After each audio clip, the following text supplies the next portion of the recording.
우리 이 시간에는 오늘 주신 하나님의 말씀을 함께 나누도록 하겠습니다. 우리 자리에 일어나셔서 하나님이 우리에게 주신 말씀을 같이 읽도록 하겠습니다. 오늘 말씀은 룻기 1장 1절에서 16절까지 말씀입니다. 룻기 1장 1절에서 16절입니다. Today's scripture, Ruth chapter 1, verse 16 through 18. 우리 다 같이 한 목소리로 16절부터 읽도록 하겠습니다. 룻이 이르되 내게 어머니를 떠나며 어머니를 따르지 말고 돌아가라 강권하지 마옵소서. 어머니께서 가시는 곳에 나도 가고 어머니께서 머무시는 곳에서 나도 머물겠나이다. 어머니의 백성이 나의 백성이 되고 어머니의 하나님이 나의 하나님이 되시리니 어머니께서 죽으시는 곳에서 나도 죽어 거기 묻힐 것이라. 만일 내가 죽는 일 외에 어머니를 떠나면 여호와께서 내게 벌을 내리시고 더 내리시기를 원하나이다 하는지라. 나오미가 룻이 자기와 함께 가기로 굳게 결심함을 보고 그에게 말하기를 그치니라. 아멘. 우리 자리에 앉아주시면 좋겠습니다. 오늘도 지난주에 이어서 룻기를 통해서 주시는 하나님의 말씀을 통해서 오늘도 함께 은혜를 나누기를 원합니다. 저희는 지난주에 룻기를 통해서 룻기의 배경이 어떻게 되는지, 그리고 룻기의 주제가 무엇인지에 대해서 나누었습니다. 룻기가 오늘을 살아가는 우리들에게 있어서도 여전히 중요한 이유가 있는데, 그 이유는 뭐냐면 룻기는 우리를 죄에서 구원해 줄 메시아가 어떻게 이 세상에 오게 되었는지 그 통로를 가르쳐 주고 있습니다. 하나님을 말씀하시기를 다윗의 자손을 통해서 메시아가 오신다라고 약속하셨는데, 룻기는 그 다윗이 어떻게 이 세상에 태어나게 되었는지를 우리에게 가르쳐 주고 있습니다. 어떻게 태어나게 되었습니까? 룻기 4장 21절과 22절 말씀에 보시면 보아스가 오벳을 낳고 오벳은 이새를 낳고 이새는 다윗을 낳았더라 라고 가르쳐주고 끝을 맺고 있습니다. 또한 룻기에는 하나님의 기적이나 또 선지자들을 통한 예언의 말씀이 전혀 나타나지 않는다라고 말씀을 드렸습니다. 그럼에도 불구하고 하나님은 룻처럼 평범한 여인을 인도하시고 보호하시고 또 모한 여인이었음에도 불구하고 다윗을 태어나게 하시고 그 다윗을 통해서 예수님을 이 땅에 보내심으로 온 세상을 향한 하나님의 사랑을 보여주고 있다라고도 말씀을 드렸습니다. 그러므로 우리들도 우리가 이 세상을 살아갈 때에 비록 하나님의 말씀이 귀에 직접 들리지 않더라도, 하나님이 기적을 일으키는 그 기적의 모습이 당장 내 눈에 보이지 않더라도 우리가 하나님이 나와 함께 하시고 나를 돌보시고 나를 위해 일하신다는 것을 믿고 끝까지 믿음으로 의지하며 나아가기를 주님의 이름으로 축원합니다. 룻기는 또한 사사시대를 배경으로 하고 있다라고 말씀을 드렸습니다. 사사시대의 특징은 자기 소견에 옳은 대로 행하던 시기였다는 겁니다. 쉽게 말하면 내 마음대로 했다는 겁니다. 하나님의 말씀을 마음에 두지 않아요. 그냥 불편한 것으로 정도 여기합니다. 내가 좋은 대로, 내가 원하는 대로 했다. 그 결과 베들레헴에 흉년이 들었습니다. 흉년이 들었는데, 베들레헴이라고 하는 말은 빵집, 하우스 오브 브레드라고 하는 뜻인데 빵이 없는 거예요. 여러분들이 빵집에 갔는데 빵이 없어요 라고 하면 얼마나 황당하겠습니까? 이게 솔드아웃 된 게 아니라 원래 빵이 없는 거예요. 그런 상황이 흉년이 들었을 때의 모습입니다. 그래서 결국 엘리멜렉과 나오미는 약속의 땅 베들레헴을 떠나서 이방 땅 모압으로 이주를 하게 됩니다. 모압에서 그들의 삶은 어땠을까? 정말로 흉년을 피해서 피난을 갔으니까 그곳에서 정말 즐겁고 복된 삶을 누렸어야 되는데, 성경은 그들이 그렇지 못했다라고 가르쳐주고 있습니다. 모압 땅으로 이주하고 나서 남편 엘리멜렉이 죽게 됩니다. 모압 여인과 결혼을 했던 두 아들도 모압으로 이주한 지 10년쯤 되었을 때에 죽게 되었다라고 말씀합니다. 왜 이렇게 되었을까요? 그 이유는 하나님의 뜻을 무시하고 자기 쇼견에 옳은 대로 살았기 때문입니다. 그들 하나님이 주신 그 기업으로 주신 토지를 팔았죠. 그곳에 가서도 자녀들에게 하나님의 말씀을 가르치는 데에 소홀했습니다. 두 아이들이 모압 여인과 결혼을 했습니다. 그런데 아들이 없었어요. 이것은 뭐냐면 하나님이 그것을 기뻐하지 않았다라는 것을 우리에게 가르쳐주고 있습니다. 나오미가 모압으로 이주하고 남편도 죽고 두 아들도 죽고 모든 것을 잃어버렸을 그때에 나오미의 귀에 새로운 소식이 들려옵니다. 그것은 뭐냐면 베들레헴에 다시 양식이 있다는 소식을 듣게 되었습니다. 그래서 룻기 1장 6절 말씀해 보시면 그 여인이 모압 지방에서 여호와께서 자기 백성을 돌보시사 그들에게 양식을 주셨다 함을 듣고라고 말씀하고 있습니다. 이 짧은 말씀을 통해서 우리는 두 가지를 생각할 수가 있습니다. 첫째는 흉년이 들었습니다. 빵집에 빵이 없어서 그곳에 계속 있지를 못하고 떠났습니다. 근데 다시 양식이 있다는 거예요. 그러면 누가 양식을 주셨는가? 누가 양식을 주셨습니까? 여호와께서 자기 백성들을 돌보셔서 그들에게 양식을 주셨다라고 성경은 분명하게 말씀하고 있습니다. 베들레헴이 흉년이 든 것은 불순종의 결과임을 우리가 다 알고 있는데 하나님께서 다시 양식을 주셨다는 것은 뭐냐면 하나님이 개입하셨다는 거예요. 그냥 우연히 풍년이 들었다는 게 아닙니다. 하나님이 그 백성들을 돌보시기로 작정하시고 그들에게 양식을 주셨다라고 하는 의미입니다. 그래서 하나님은 그들이 비록 불순종했지만 잊지 않으셨던 겁니다. 그들을 돌보셨습니다. 그들에게 다시 비가 내리게 하셨고 그로 인해서 풍년을 경험하게 하셨습니다. 누가 주셨는가? 하나님이 주셨다라는 것을 우리가 잊지 말아야 됩니다. 둘째는 지금 나오미는 어느 곳에 있는가? 모압 땅에 있습니다. 근데 베들레헴 땅에서 양식이 있다는 소식을 어떻게 알았을까요? 지금 자신이 베들레헴에 있는 게 아니잖아요. 모압 땅에 있는데 어떻게 베들레헴에 양식이 있다는 것을 알았을까? 그것은 베들레헴 사람들이 그 소식을 전했기 때문에 그런 거예요. 하나님께서 빵이 없는 베들레헴에 빵을 채워주시니까 그 기쁨을 가지고 베들레헴에 있는 사람들이 그 소식을 아주 멀리에 있는 사람들까지도 주변에 있는 사람들에게 그 소식을 널리 퍼뜨렸다라는 것을 우리는 알게 됩니다. 따라서 오늘도 우리가 기억해야 될 것은 뭐냐면 하나님이 우리를 돌보아 주시고 있음을 여러분들이 믿으시기를 주님의 이름으로 축원합니다. 하나님이 여러분들을 다 아세요. 다 보고 계시요. 그리고 우리에게 일용할 양식을 주시는 분이 바로 하나님이시다라는 사실을 여러분들이 믿으시기를 축원합니다. 하나님은 우리 교회를 또한 돌보시고 축복하시는 분입니다. 믿으십니까? 하나님이 우리 교회를 돌보시고 우리 교회에 그리고 우리 성도들에게 은혜와 평강을 부어주세요. 누가 부어주세요? 하나님이 부어주시는 거예요. 이것을 믿으시나요? 이것을 믿으면 우리는 뭐 해야 될까요? 하나님께서 행하신 일들을 알려야 돼요. 우리 주변에 있는 사람들에게, 내 곁에 있는 사람들에게 하나님이 얼마나 좋으신 분이신지, 하나님이 내 인생에 찾아오셔서 어떤 은혜를 베푸셨는지를 우리가 소식을 전하고 알려야 될 줄로 믿습니다. 저희 교회가 다음 주일이 뭐라고 제가 광고 시간에 말했습니까? 창립 32주년 예배입니다. 그래서 우리가 홈커밍 썬데이를 우리가 준비하고 있다고 말씀드렸습니다. 저희가 이렇게 간단한 초대장을 만들었습니다. 한글로도 만들었고 영어로도 만들었는데 여러분들이 이것을 가지고 저기 뒤에 보면은 그 라비에 있거든요. 찾아가시고 여러분들 주변에 있잖아요.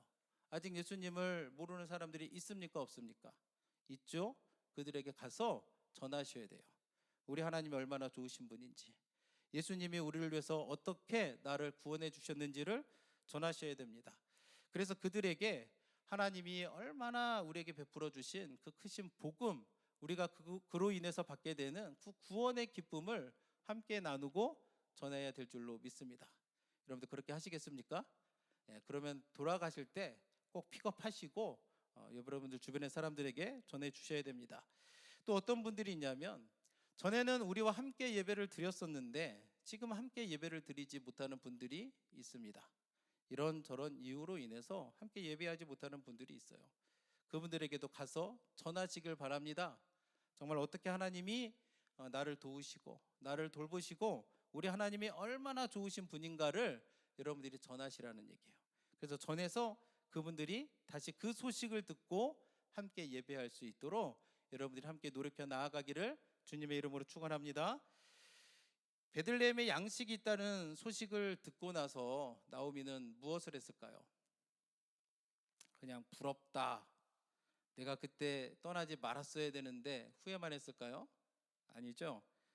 나오미는 그 소식을 듣고 위대한 결단을 하게 됩니다. 그것은 뭐냐면 모압 땅에서 나와서 다시 예루살렘으로 돌아가기로 결단을 한 겁니다. 나오미가 고향으로 돌아가는 것을 저는 이제 위대한 결단이라고 말했는데 여러분들 이 말에 동의하시나요?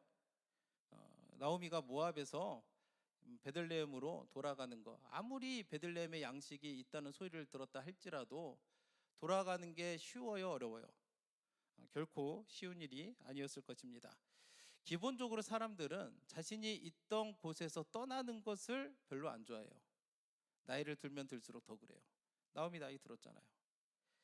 더구나 성공해서 돌아가는 것도 아니고, 나오미의 표현을 빌리자면 풍족하게 나갔다가 빈손으로 돌아가는 건데 그 가는 길이 쉽겠습니까? 어렵겠습니까? 너무나도 힘들고 어려운 길이었을 것입니다. 그런데 나오미가 돌아가고자 결단한 거예요. 그래서 이것이 용기 있는 결정이고 위대한 결단이었다라고 말씀을 드립니다.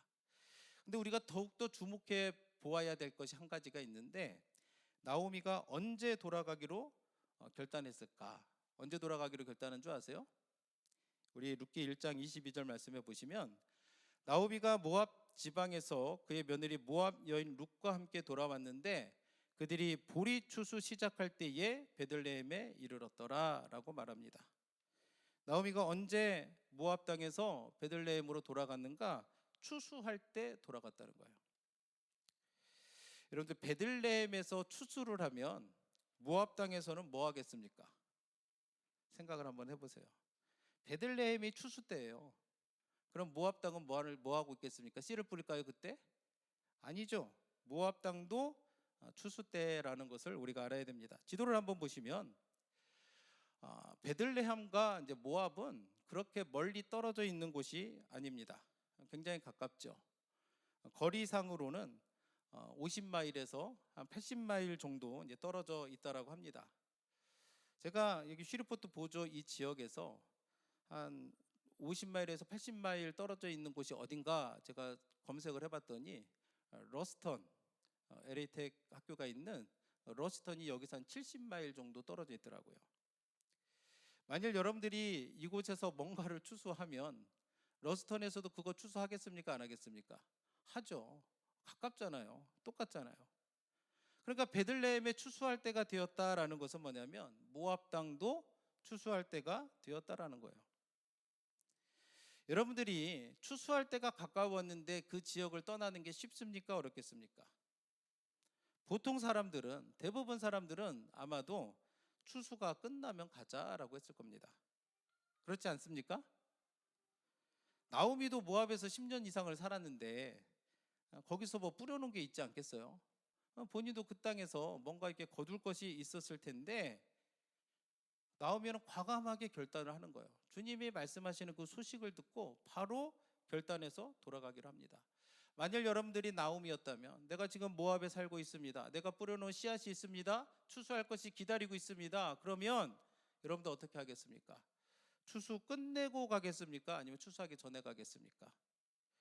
보통 사람들은 추수를 끝내고 갔을 가능성이 높은데 나오미는 놀랍게도 추수하기 전에 그곳으로 갔다는 거예요.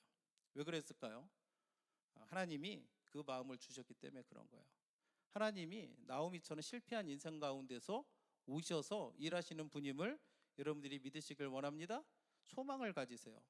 하나님을 끝까지 붙들고 의지하기를 원합니다.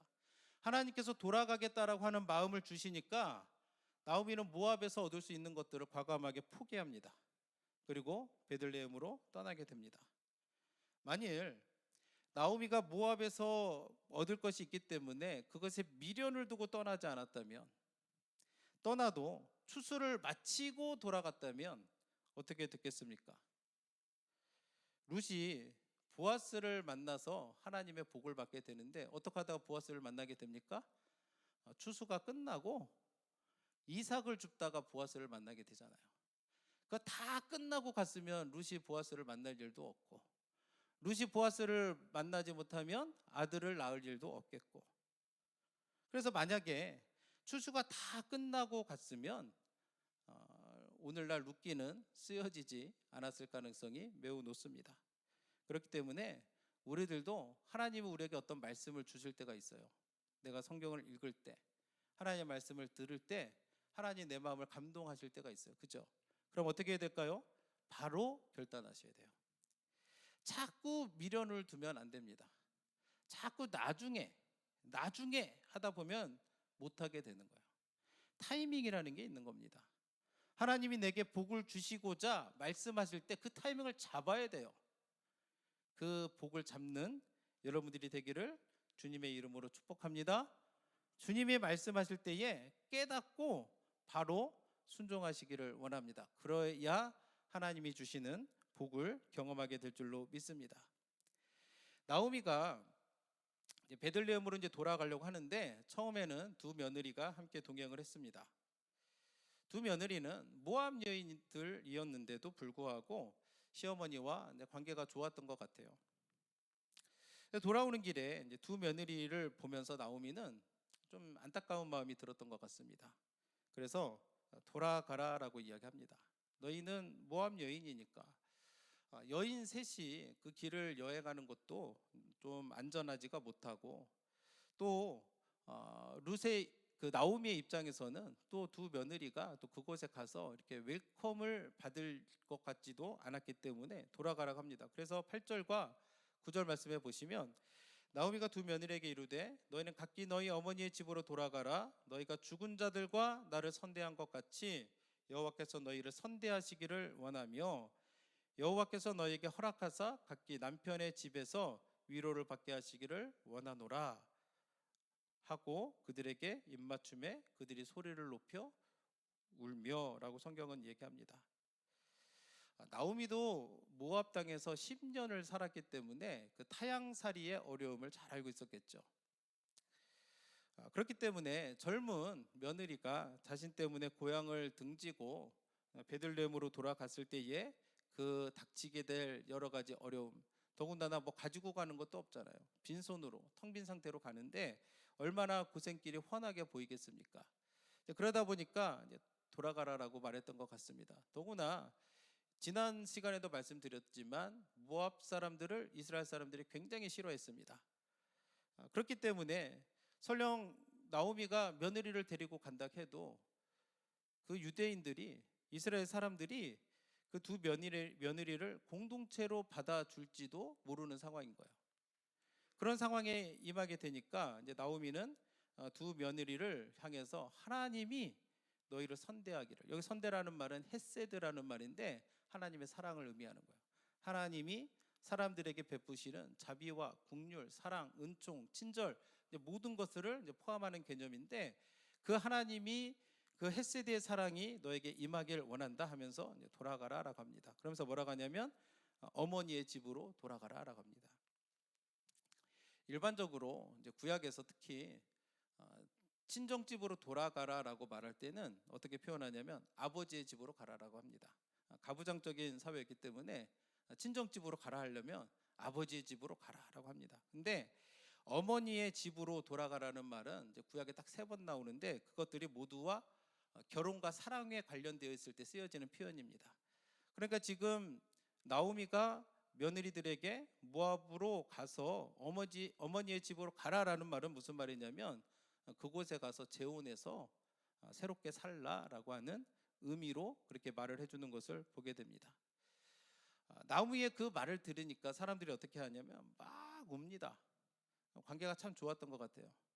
땡큐하고 돌아설 수도 있을 것 같은데 아무도 그러지 않았다는 거예요. 소리 높여 웁니다. 그러니까 나오미는 더 강하게 이야기합니다. 너희가 어찌 나와 함께 가려느냐. 또 여호와의 손이 나를 치셨으므로 라고 말합니다. 여호와의 손이 나를 치셨다는 거. 본인이 불순종해서 베들레헴을 떠나 모압으로 갔더니 여호와의 손이 나를 치셨다. 남편이 죽고 두 아들이 죽고 빈 손으로 돌아가게 되는. 그 말은 뭐냐면 너희가 나랑 같이 가도 너에게 득될 게 없다는 거예요. 여호와의 손이 나를 쳤는데 너희가 설령 나와 함께 베들레헴으로 돌아간다 할지라도 너희에게 무슨 유익이 있겠느냐라고 말하면서 돌아가라고 권면합니다. 며느리들은 룻의 이야기를 듣고 어떻게 반응했을까요? 14절을 보시면 그들이 소리를 높여 다시 울더니 오르바는 그의 시어머니에게 입맞추되 롯은 그를 붙쫓았더라 라고 성경은 이야기합니다. 다른 며느리 오르바는 시어머니 나오미의 얘기를 듣고 돌아가기로 결정을 해요. 그런데 룻은 그렇게 하지 않고 붙쫓았더라 라고 합니다. 이 붙쫓았다라는 말은 무슨 말이냐면 여기 영어 보시면 클렁 투 헌데 이 접착제처럼 딱 달라붙었다는 거예요. 글루를 바르면 안 떨어지잖아요. 그런 것처럼 시어머니가 가라 가라 하는데도 시어머니가 딱 붙어가지고 나는 못 간다 이렇게 지금 하고 있는 것이 룻의 모습입니다.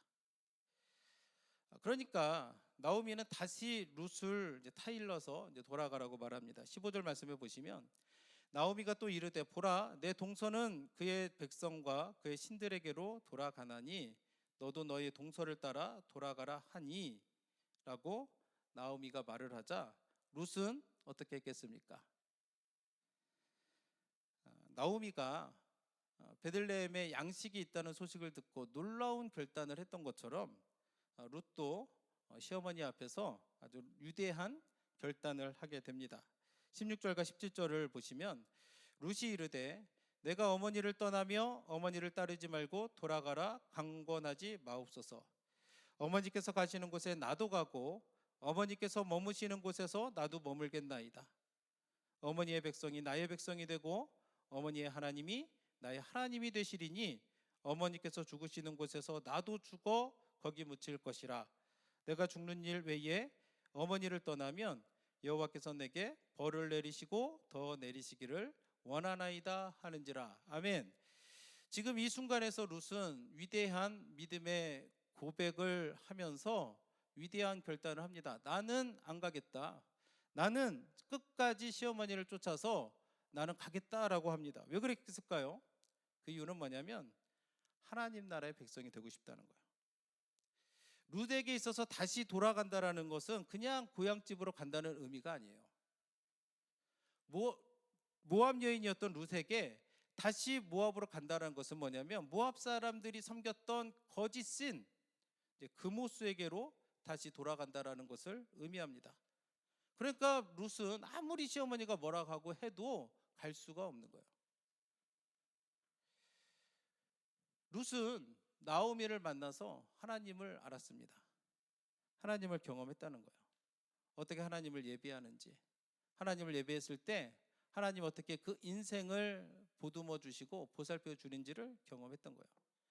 그러니까 다시 돌아가라고 하지만 룻은 그것을 거부하고 거절하고 나는 하나님의 백성이 되겠다. 어머니의 백성이 나의 백성이 되고 어머니의 하나님이 나의 하나님이 되실 것이다 라고 고백하는 놀라운 신앙의 고백을 보여주면서 나는 가지 않겠다라고 결단하는 모습을 보여줍니다.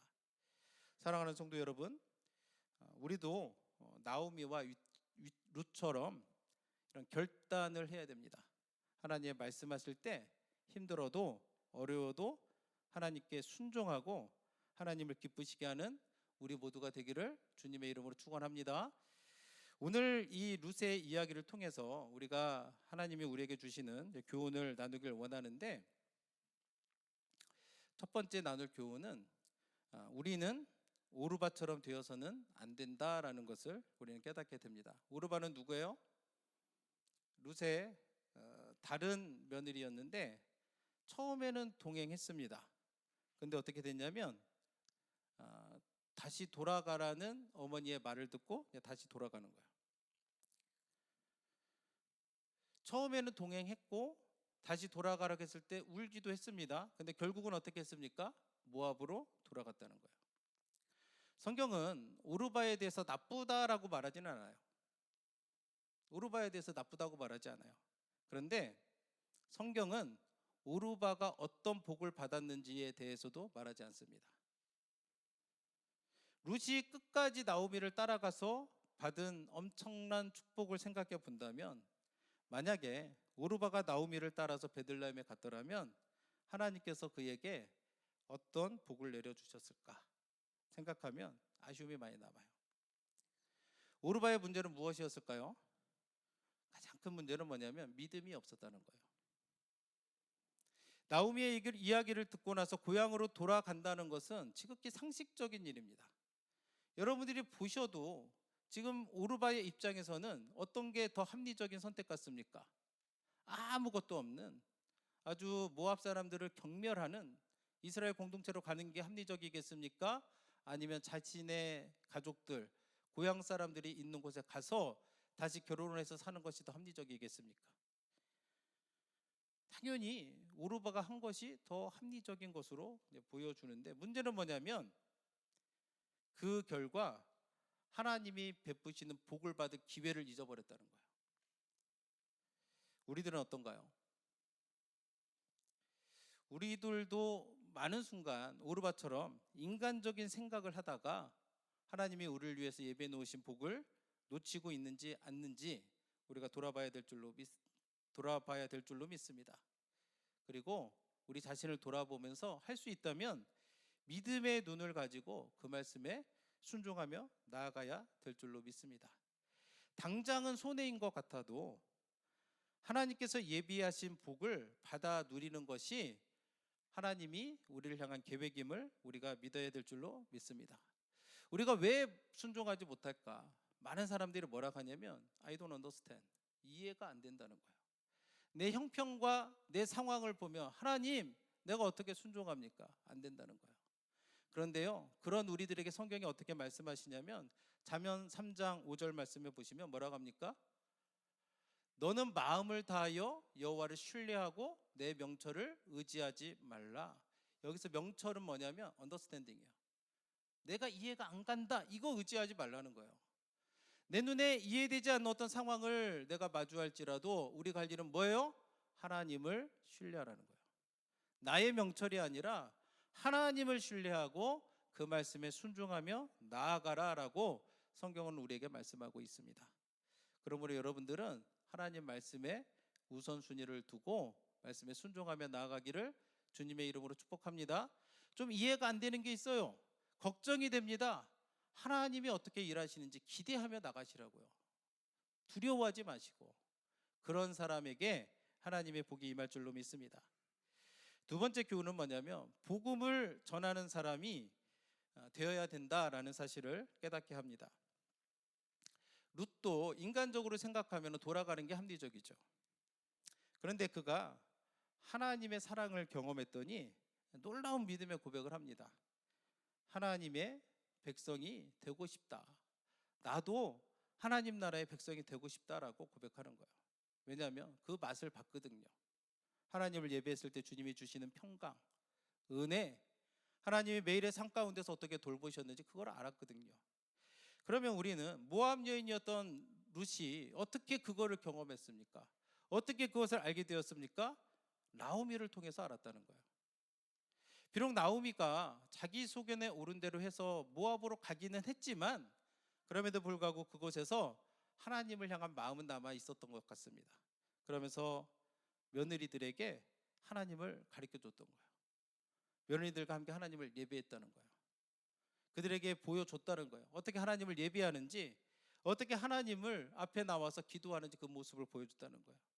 그 모습을 보고 룻이 어떻게 했습니까? 하나님을 경험하고 지금 이 어려운 순간 가운데 나는 돌아가지 않겠습니다. 나는 하나님 나라의 백성이 되겠습니다 라고 믿음으로 고백하면서 하나님이 주시는 위대한 복을 경험했던 것들을 우리가 기억해야 될 줄로 믿습니다. 간혹 가다가 어떤 분들 보면은 나는 못한다 라고 말씀하시는 분이 있어요. 나는 나이가 많으니까 이제는 나한테는 뭐라 하지 말고 못한다 말씀하시는 분들이 있어요. 내가 그런 생각이 들 때 여러분들 나오미 생각하세요. 나오미도 늙었거든요. 나오미도 힘이 없었거든요. 그런데도 그가 할 수 있는 것, 하나님을 가르쳐 주는 것, 복음을 전하는 걸 했다는 거예요. 그것을 했을 때에 하나님이 나오미를 어떻게 돌보십니까? 빈손으로 돌아왔는데 룻을 통해서 하나님이 풍성하게 채우시는 하나님의 은혜의 손길을 경험하게 됩니다. 우리도 이 하나님의 손길을 경험하고 싶지 않으신가요? 그러려면 어떻게 해야 되느냐? 복음을 전하는 사람이 되시라는 거예요. 여러분들 주변에 있잖아요. 많이 있잖아요. 한 사람이라도 주를 모르는 사람들에게 가시라는 거예요. 예전엔 함께 예배했는데 그때가 좋았다라고 말씀만 하지 마시고 가서 복음을 전하시라고요. 함께 예배하자고 말씀하시라고요. 그럴 때에 하나님이 우리를 통해서 일하시고 우리를 충만하게 공급하여 주시고 채워줄 줄로 믿습니다. 세 번째는 우리가 끝까지 인내하며 믿음을 지키는 삶을 살아야 된다라는 것을 알려줍니다. 나오미가 룻과 함께 베들레헴으로 돌아갔습니다. 나오미가 베들레헴으로 돌아가니까 사람들이 나오미를 알아보기 시작하는 거예요. 룻기 1장 19절 말씀을 보시면 이를 때에 온 성읍이 그들로 말미암아 떠들며 이르기를 이가 나오미냐 하는지라. 나오미가 베들레헴에 돌아갔더니 사람들이 알아보는 거예요. 너 나오미 아니냐? 자, 누가 알아봤을까요? 원래 베들레헴에 살던 사람들이 알아본 겁니다. 그들도 흉년을 경험했단 말이에요. 그들도 흉년을 경험했는데 나오미는 떠났습니다. 그런데 이 사람들은 어땠어요? 남았다는 거예요. 참았다는 거예요. 인내했다는 거예요. 믿음을 지켰다라는 것을 우리는 알게 됩니다. 흉년이 들었다고 해서 다 떠나는 게 아니에요. 믿음이 있는 사람은 그 자리를 지키는 겁니다. 아멘. 흉년이 들어서 베들레헴을 떠났던 나오미는 남편 죽고 두 아들이 죽고 빈손으로 돌아왔지만 남은 사람들은 힘들었겠지만 하나님의 돌보시는 손길을 경험했고 풍년을 경험하게 되었음을 우리가 기억해야 될 줄로 믿습니다. 그들처럼 우리도 끝까지 인내해야 될 줄로 믿습니다. 그러면 하나님이 베푸시는 크신 은혜를 경험하게 될 줄로 믿습니다. 오늘날 교회도 마찬가지죠. 흉년이 들었다 생각하면 떠나는 사람들이 많아요. 끝까지 우리는 인내하며 믿음을 지켜야 될 줄로 믿습니다. 조금만 마음에 안 들면 하나님을 떠나고 교회를 떠나는 사람들이 많다는 거예요. 조금만 불편한 게 있으면 하던 것도 안 한다고 그러고 자꾸 뒤로 멀어지려고 그러고 뒤로 가려고 하고. 그렇게 되면 어떻게 되시는지 아세요? 처음엔 좋을지 몰라요. 편할 수도 있죠. 하던 거 안 하니까. 근데 결국에는 나오미처럼 하나님 앞에서 텅 빈 인생으로 설 수밖에 없음을 우리가 깨달아 알아야 될 줄로 믿습니다. 그러므로 하나님을 가까이 하시기를 원합니다. 시편 73편 28절에 보면 하나님께 가까이함이 내게 복이라 라고 말씀합니다. 여러분, 하나님을 가까이 하는 게 복이라는 것을 믿으시나요? 내가 원하는 것이 있어야 복이라고 생각하십니까? 아니라는 거예요. 참된 복은 하나님을 가까이 하는 것이 내게 복이다라는 사실을 여러분들이 믿어야 될 줄로 믿습니다. 그렇기 때문에 나오미처럼 모든 것을 잃었지만 하나님께로 다시 돌아왔을 때 하나님이 룻을 통해 풍성한 복을 허락하셨던 것처럼 우리들도 룻의 그 믿음과 나오미의 결단을 본받아서 항상 하나님 앞에서 인내하기를 원합니다. 믿음으로 나아가기를 원합니다. 예배하기를 기뻐하기를 원합니다. 그러면 주님께서 채워줄 줄로 믿습니다. 우리 이 시간에 마지막 찬송 내가 주인 삼은, 우리 다 같이 자리에서 일어나셔서 내가 주인 삼은 모든 것 내려놓고 함께 찬양하시고 함께 기도하고 예배를 마치도록 하겠습니다.